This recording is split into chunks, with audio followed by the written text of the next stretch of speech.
Hi hello, പുതിയൊരു വീഡിയോയിലേക്ക് സ്വാഗതം. ഇന്നത്തെ വീഡിയോ ലോങ് വീഡിയോനെ കുറിച്ചിട്ടല്ല, ഒരു ഷോർട്ട് വീഡിയോയിൽ എങ്ങനെ നമുക്കൊരു വൈറൽ തമ്പനെയിൽ ക്രിയേറ്റ് ചെയ്യാമെന്നുള്ളതിനെ കുറിച്ചിട്ടാണ്. അപ്പോൾ ഷോർട്ട് വീഡിയോയിൽ എല്ലാവർക്കും അറിയാമെന്ന് വിചാരിക്കുന്നു, അറിയാത്തവർക്ക് വേണ്ടി ഒന്ന് പറയുകയാണ്. ഷോർട്ട് വീഡിയോയിൽ നമുക്ക് 30 സെക്കൻഡ് വരെയുള്ള, അതായത് 3 മിനിറ്റ് വരെയുള്ള ഷോർട്ട് വീഡിയോയ്ക്ക് നമുക്ക് എക്സ്ട്രാ തമ്പനെയിൽ ആഡ് ചെയ്യാൻ പറ്റില്ല. അത് യൂട്യൂബിൽ തന്നെ നമ്മൾ ആ പോസ്റ്റ് ചെയ്ത വീഡിയോയിലുള്ള ആ ഒരു തമ്പനെയിൽ മാത്രമേ നമുക്ക് അതിലുള്ള ഒരു വൈറൽ തമ്പനെയിലായിട്ട് ക്രിയേറ്റ് ചെയ്യാൻ പറ്റുള്ളൂ. അപ്പോൾ ചാനൽ ആദ്യമായിട്ട് കാണുന്നവരൊന്ന് സബ്സ്ക്രൈബ് ചെയ്യുക. പെട്ടെന്ന് തന്നെ ഞാൻ ഓവർ ടൈം ലാഗ് ചെയ്യുന്നില്ല, നമുക്ക് പെട്ടെന്ന് വീഡിയോയിലേക്ക് പോകാം. അപ്പോൾ ഫ്രണ്ട്സ്, ഞാൻ എൻ്റെ യൂട്യൂബ് ആപ്പ് ഓപ്പൺ ചെയ്തിട്ടുണ്ട്. അപ്പോൾ ഇതിനകത്ത് നമ്മൾ ഓപ്പൺ ചെയ്ത് കഴിഞ്ഞാൽ താഴെ നമുക്ക് കാണാം ഹോം, അതേപോലെ ഷോർട്സ്, പിന്നെ ഒരു പ്ലസ് ഉണ്ട്, അതേപോലെ സബ്സ്ക്രിപ്ഷൻസ്, പിന്നെ നമ്മളുടെ IBU. അപ്പോൾ ഇതിനകത്ത് നമുക്ക് പോസ്റ്റ് ചെയ്യാൻ വേണ്ടിയിട്ട് നമ്മൾ ഈ താഴെ കാണുന്ന ഈ പ്ലസ് ഐക്കണിലൊന്ന് ക്ലിക്ക് ചെയ്യാം.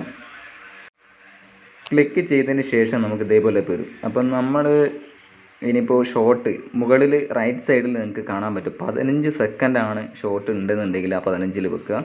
അതല്ല 30 സെക്കൻഡ് ആണെന്നുണ്ടെങ്കിൽ, അല്ലെങ്കിൽ 3 മിനിറ്റ് ഉള്ള ദൈർഘ്യമുള്ളതാണെന്നുണ്ടെങ്കിൽ നമുക്ക് ഷോർട്ടായിട്ട് തന്നെ പോസ്റ്റ് ചെയ്യാൻ പറ്റുന്നതായിരിക്കും. അതിനുശേഷം നമ്മൾ നേരെ ഈ താഴെ കാണുന്ന ഇടത് ഭാഗത്തുള്ള ഈ ആഡ് എന്ന് പറയുന്ന ഇതിലൊന്ന് ക്ലിക്ക് ചെയ്ത് കൊടുക്കുക. ക്ലിക്ക് ചെയ്തതിന് ശേഷം നമ്മൾ ചെയ്തു വെച്ച വീഡിയോ ഏതാണോ ഷോർട്ടായിട്ടുള്ളത്, കാരണം 3 മിനിറ്റിൽ കൂടുതലുള്ള നമുക്ക് ഷോർട്ടായിട്ടല്ല വരിക, അത് ലോങ് വീഡിയോ ആയിട്ട് മാറുന്നതായിരിക്കും. ഇപ്പോഴത്തെ പുതിയ അപ്ഡേഷൻ അനുസരിച്ചിട്ട് 3 മിനിറ്റ് വരെ നമുക്ക് ഷോർട്ട് തന്നെ അപ്ലോഡ് ചെയ്യാൻ സാധിക്കുന്നതായിരിക്കും. അപ്പോൾ അതിനായിട്ട് ഞാൻ ഇതിനകത്തുനിന്ന് ഒരു വീഡിയോ ഞാൻ ഓപ്പൺ ചെയ്ത് നെക്സ്റ്റ് കൊടുക്കുകയാണ്.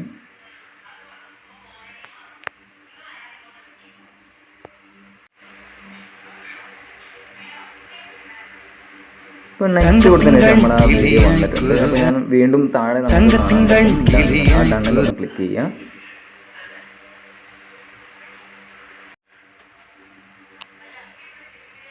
ക്ലിക്ക് ചെയ്ത് കഴിഞ്ഞതിന് ശേഷം വീണ്ടും നമുക്ക് ഇതേപോലെ തന്നെ കാണിക്കും.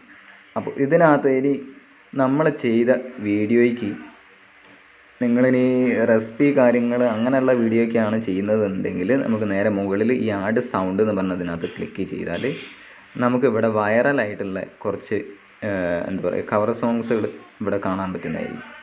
ഇതിലിപ്പോൾ ജസ്റ്റ് നമ്മൾ ഒരു ഷോർട്ട് വീഡിയോ എന്തെങ്കിലും ഒരു റെസിപ്പി കാര്യങ്ങളൊക്കെ ചെയ്യുകയാണെന്നുണ്ടെങ്കിൽ തന്നെ നമുക്ക് വൈറലായിട്ടുള്ള നല്ല സോങ് തന്നെ ഇതിനകത്ത് സെലക്ട് ചെയ്യാം. അതാകുമ്പോൾ എന്താ വെച്ച് കഴിഞ്ഞാൽ നമ്മളുടെ വീഡിയോയ്ക്ക് കൂടുതൽ റെക്കമെൻഡേഷൻ കൂടി വരുന്നതായിരിക്കും. അപ്പോൾ ജസ്റ്റ് ഞാൻ ഇവിടുന്ന് ഏതെങ്കിലും ഒന്ന് എടുത്ത് നിങ്ങൾക്ക് കാണാൻ വേണ്ടി മാത്രം ഞാൻ അതിലൊന്ന് ടച്ച് ചെയ്തതിന് ശേഷം ഈ ആരോഗ്യം ക്ലിക്ക് ചെയ്ത് കൊടുക്കാം.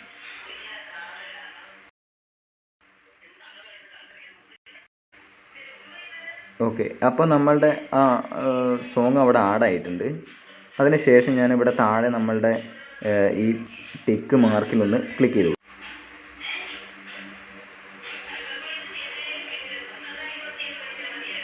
ഓക്കെ, ഇനിയിപ്പോൾ നമ്മൾ ആഡ് ചെയ്ത് നമ്മളുടെ ഇതിപ്പോൾ ഞാൻ പാടുന്ന ഒരു ഇതെടുത്തിട്ടാണ്. ഇതിൻ്റെ നമ്മുടെ വോളിയം അഡ്ജസ്റ്റ് ചെയ്യണമെങ്കിൽ നമുക്ക് നേരെ മുകളിൽ റൈറ്റ് സൈഡിലായിട്ട് ഇതിനകത്ത് നമ്മൾ ആഡ് ചെയ്ത വോയിസ്, നമ്മളുടെ വീഡിയോ എഡിറ്റ് ചെയ്ത് അതിനകത്തുള്ള മ്യൂസിക്കാണ് വേണ്ടതെന്നുണ്ടെങ്കിൽ അത് നമ്മൾ ഫുള്ളായിട്ട് വെക്കുക. അതേപോലെ തന്നെ നമ്മൾ ഈ യൂട്യൂബിൽ നിന്ന് തന്നെ നമുക്ക് റെക്കമെൻഡ് ആയിട്ട് തന്നിട്ടുള്ള ആ ഒരു സോങ് നമുക്ക് വോളിയം കുറയ്ക്കണം. നമുക്ക് ഇവിടെ ഇങ്ങനെ അഡ്ജസ്റ്റ് ചെയ്തിട്ട് നമുക്ക് വേണമെങ്കിൽ അതിനുശേഷം നമ്മൾ ഈ ടിക്ക് കൊടുക്കണം. ടിക്ക് കൊടുത്തതിന് ശേഷം വീണ്ടും നമുക്ക് താഴെ നെക്സ്റ്റ് ഉള്ള ഇതിനകത്തൊന്ന് ക്ലിക്ക് ചെയ്യാം.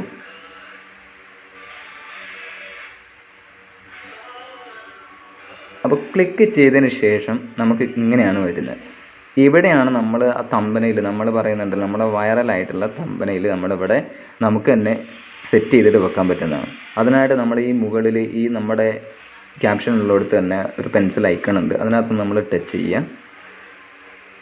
ടച്ച് ചെയ്ത് കഴിഞ്ഞാൽ നമുക്കിതാ ഇപ്പോൾ ഞാൻ പോസ്റ്റ് ചെയ്തതിനകത്തുള്ള ഇത്രയും ഒരു തമ്പനയിലായിട്ട് എനിക്ക് ക്രിയേറ്റ് ചെയ്യാൻ പറ്റും. അത് നമ്മളിവിടെ ടച്ച് ചെയ്തിട്ട് ജസ്റ്റ് അങ്ങോട്ടും ഇങ്ങോട്ടും ഇങ്ങനെ നീക്കി കൊടുത്തു കഴിഞ്ഞാൽ നമുക്ക് തന്നെ ഏകദേശം വൈറലായി കിട്ടുന്ന ഏതാണോ നമുക്ക് തോന്നുന്നത് ആ രീതിയിലുള്ള ഒരു ക്യാപ്ഷൻ തന്നെ നമ്മളിവിടെ സെറ്റ് ചെയ്ത് കൊടുക്കുക. അത് നമുക്ക് അത്രയും പെർഫെക്റ്റ് ആയിട്ടുള്ള ഇതന്നെ, നമ്മൾ കുറച്ച് ടൈം എടുത്ത് ചെയ്താലും പ്രശ്നങ്ങളൊന്നുമില്ല. അപ്പോൾ ഇവിടെ നമ്മൾ ഫൈനലി ഇതിലാണ് നമ്മളുടെ വീഡിയോൻ്റെ ക്വാളിറ്റി കാര്യങ്ങളൊക്കെ സെറ്റായിട്ട് മറ്റുള്ള വ്യൂസിനൊക്കെ കൂടുതൽ ആകർഷിക്കുന്ന ഒരു മെയിനായിട്ടുള്ള ഘടകം ഇവിടെയാണ്. അപ്പോൾ ഇവിടെ നമ്മൾ കുറച്ച് ടൈം എടുത്തിട്ട് ചെയ്യുകയാണെങ്കിലും പ്രശ്നങ്ങളില്ല. അപ്പോൾ ജസ്റ്റ് ഞാൻ ഏതെങ്കിലും ഒന്ന് കൊടുക്കുകയാണ്. ഓക്കെ, ഞാനിപ്പോൾ ഇങ്ങനെ കൊടുക്കുന്നുണ്ട്. അപ്പോൾ ഇതിപ്പോൾ എന്താ വെച്ച് കഴിഞ്ഞാൽ പുറത്തുള്ള വ്യൂവേഴ്സ് ചിലപ്പോൾ എന്താണെന്ന് ഒരു ആകാംക്ഷയിൽ ചിലപ്പോൾ ക്ലിക്ക് ചെയ്യാൻ ചാൻസ് ഉണ്ട്. അപ്പോൾ ഞാൻ ഈ ഒരു ഇത് കൊടുത്തെന്ന് വിചാരിക്കുക. അതിന് ശേഷം നമ്മൾ സെറ്റ് ചെയ്തതിന് ശേഷം നേരെ മുകളിൽ റൈറ്റ് സൈഡിൽ നമുക്കൊരു ടിക്ക് മാർക്ക് ഉണ്ട്. ആ ടിക്കിലൊന്ന് ക്ലിക്ക് ചെയ്ത് കഴിഞ്ഞാൽ നമ്മളുടെ വീഡിയോ അതേ ആ ഒരു ക്യാപ്ഷൻ നമുക്ക് ഇവിടെ സെറ്റായി. പിന്നെ ഇതൊക്കെ കഴിഞ്ഞതിന് ശേഷം നമുക്ക് ബാക്കിയുള്ള കാര്യങ്ങൾ, location, select audience, related video, കാര്യങ്ങളൊക്കെ ഞാൻ അല്ലാതെ സെപ്പറേറ്റ് ഒരു വീഡിയോ ചെയ്തിട്ടുണ്ട്. ഇതിനായിട്ട് ഞാൻ പറയുന്നില്ല. അപ്പോൾ ഈ ഒരു വീഡിയോ മാത്രമാണ് ചെയ്യുന്നത്. ഒരുപാട് ടൈം കൂടിപ്പോകും, അതുകൊണ്ട് ഇതിനെക്കുറിച്ച് ഞാൻ പറയുന്നില്ല. അപ്പോൾ നമ്മളിതൊക്കെ ചെയ്തതിന് ശേഷം ക്യാപ്ഷനും കാര്യങ്ങളൊക്കെ നിങ്ങൾക്ക് അറിയാമെന്ന് വിചാരിക്കുന്നു. അപ്പോൾ നിങ്ങളുടെ വീഡിയോ ഏതാണോ അതിനനുസരിച്ചുള്ള ക്യാപ്ഷൻ കൊടുക്കുക. പിന്നെ നമ്മൾ എപ്പോഴും പോസ്റ്റ് ചെയ്യുന്ന സമയത്ത് ഈ ഒരു കാര്യം നമ്മൾ ശ്രദ്ധിക്കേണ്ടതുള്ളൂ. വിസിബിലിറ്റി എപ്പോഴും നമ്മൾ അനലിസ്റ്റ് ആക്കി തന്നെ ചെയ്യണം. ചെയ്തതിന് ശേഷം വീണ്ടും നമ്മൾ എഡിറ്റ് ചെയ്ത് എല്ലാം ക്ലിയർ ആയതിന് ശേഷം മാത്രമേ നമ്മൾ പബ്ലിക്കായി പോസ്റ്റ് ചെയ്യാൻ പാടുള്ളൂ. അപ്പോൾ ഇത് കഴിഞ്ഞതിന് ശേഷം നമ്മൾ എന്ത് ചെയ്യുക, നേരെ താഴെയുള്ള അപ്ലോഡ് ഷോട്ടിലൊന്ന് ക്ലിക്ക് ചെയ്ത് കൊടുക്കുക. ഇപ്പോൾ നമ്മളെ തമ്പനയിൽ കാര്യങ്ങൾ ഇങ്ങനെയാണ് നമ്മൾ വൈറലായിട്ടുള്ള തമ്പനയിൽ നമ്മളുടെ ഷോർട്ട് വീഡിയോയ്ക്ക് നമ്മൾ ആഡ് ചെയ്ത് കൊടുക്കാറുള്ളത് കേട്ടോ. അതേപോലെ മ്യൂസിക്കുകളും. വീഡിയോ ഇഷ്ടപ്പെട്ടിട്ടുണ്ട് ലൈക്ക് ചെയ്യുക, മറ്റുള്ള വ്യൂവേഴ്സിനൊക്കെ ഒന്ന് ഷെയർ ചെയ്ത് കൊടുക്കുക, നിങ്ങളുടെ ഫ്രണ്ട്സിന് ഷെയർ ചെയ്ത് കൊടുക്കുക. അതേപോലെ തന്നെ ചാനൽ ആദ്യമായിട്ട് കാണുന്നവരുണ്ടെങ്കിൽ ചാനൽ സബ്സ്ക്രൈബ് ചെയ്തേക്കുക. ഇതേപോലെ വീണ്ടും നല്ല നല്ല ട്യൂട്ടോറിയൽ വീഡിയോകൾക്കായിട്ട് ചാനൽ ബെല്ലൈക്കൺ കൂടി ഒന്ന് പ്രസ് ചെയ്ത് വെക്കുക. ചെറിയ ചെറിയ നുറുങ്ങുകളുമായിട്ട് വീണ്ടും അടുത്തൊരു വീഡിയോയിലായിട്ട് നമുക്ക് കാണാം. എല്ലാവർക്കും സൈനിങ് ഓഫ് ജ്യോതിഷ്.